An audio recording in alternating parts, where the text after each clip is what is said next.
E aí galera, tudo bem? Como é que vocês estão? Aqui quem vos fala é Diogo, do Gambiarra Brasil, administrador do Gambiarra Brasil e do Galinha Programadora. Vamos dando sequência a nossos vídeos aí sobre lógica de programação. Hoje a gente vai falar um pouquinho sobre o que são variáveis e quais são os seus principais tipos. Antes de começar o conteúdo do vídeo, eu fiz uma pequena alteração no cronograma. No vídeo anterior eu até citei que a gente já começaria a escrever código nesse vídeo, mas parando para pensar, eu achei mais didático para o entendimento a gente fazer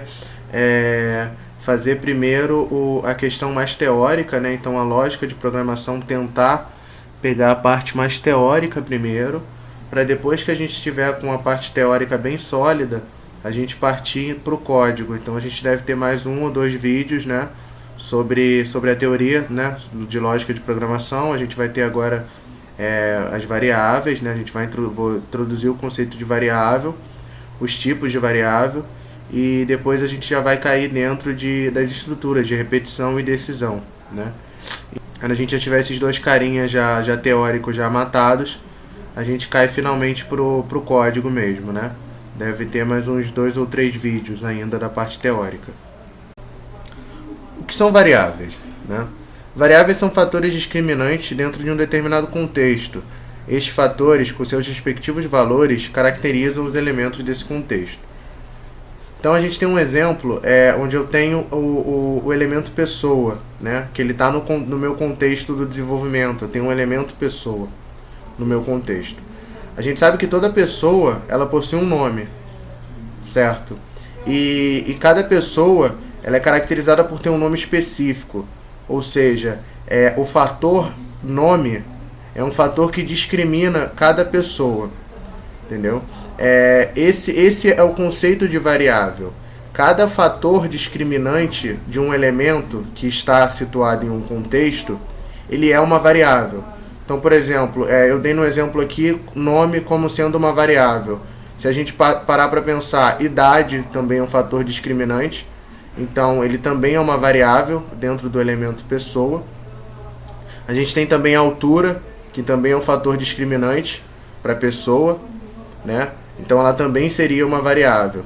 Então, basicamente, as variáveis são esses conjuntos, esse conjunto de fatores discriminantes de determinado elemento, dentro de um contexto.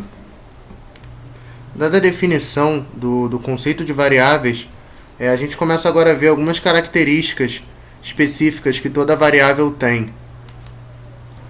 A gente sabe que todas as variáveis elas precisam ser declaradas, definidas antes de serem utilizadas. Então, por exemplo, no contexto do desenvolvimento, da programação de um sistema, onde eu tenho o elemento pessoa, é comum que eu queira exibir para o usuário o nome daquela pessoa, que está armazenada na variável nome, que é um fator discriminante. Mas para exibir esse nome, ou para fazer qualquer espécie de tratamento com esse nome, eu preciso antes declarar para o programa que essa variável existe, Então, antes de qualquer utilização de qualquer variável, eu preciso declarar ou defini-la, As variáveis também possuem obrigatoriamente um nome, Esse é um item até meio óbvio, porque partindo da definição de variável, não tem muita lógica você pensar em criar uma variável que não tem um nome. Então, elas possuem obrigatoriamente um nome. Elas possuem também um tipo de dado a ser armazenado. Então, por exemplo, no nosso elemento pessoa, onde a gente tem 2 variáveis, pelo menos, que a gente exemplificou anteriormente. Então, por exemplo, a gente tem a variável nome, que ela armazena letras. O meu nome é composto por letras. Que lá na frente, quando a gente vê a tipagem mesmo, a descrição delas, a gente vai perceber que isso é uma string. Mas, para agora, o tipo de dado é letra, assim como eu tenho a variável idade, que armazena o valor da minha idade, que isso é um valor numérico. Então o tipo de dado da variável idade é diferente do tipo de dado da variável nome. Então essa é uma característica de todas as variáveis. Por mais que em algumas linguagens você trate de forma dinâmica esse tipo de dado, mas as variáveis como um todo, né, em todas as linguagens de programação, as variáveis possuem um tipo de dado que elas armazenam.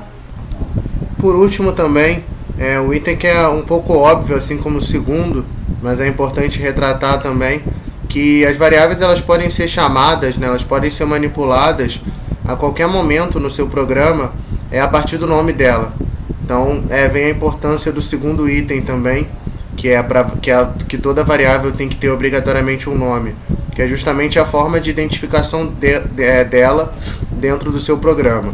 Então, se você quiser exibir o valor de uma variável, se você quiser pegar o valor, alterar, né, você pode facilmente fazer isso através da chamada do nome da variável. Agora a gente vai falar um pouquinho sobre os principais tipos de variáveis. Já havia comentado no slide anterior que cada variável possui um tipo de dado, né, que ela armazena. E eu trouxe aqui para vocês a lista dos principais tipos de variáveis que são utilizadas em diversas linguagens de programação, tá?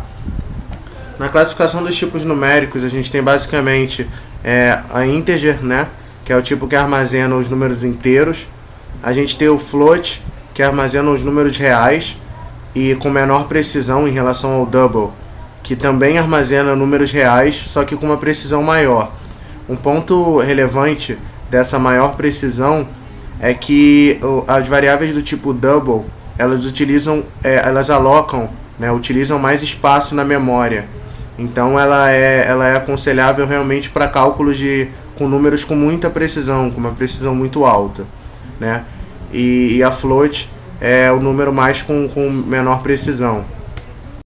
Passando agora para os tipos de literais, né? Não sei se vocês lembram no slide anterior que eu comentei a questão da variável nome, que ela armazenava um conjunto de letras, né?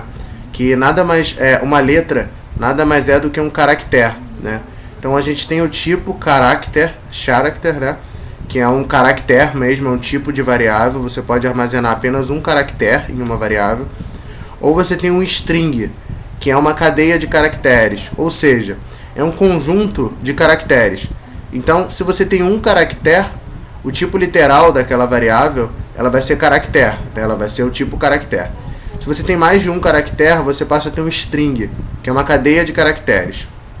Então, basicamente, voltando àquele exemplo de pessoa, né, do elemento pessoa, a gente tem como integer a idade da pessoa, né, como float, ou double, mas nesse caso eu acho pertinente usar float. A gente pode ter a altura da pessoa em metro, que ela mede 1,75 m, por exemplo, e a gente tem como string o nome da pessoa.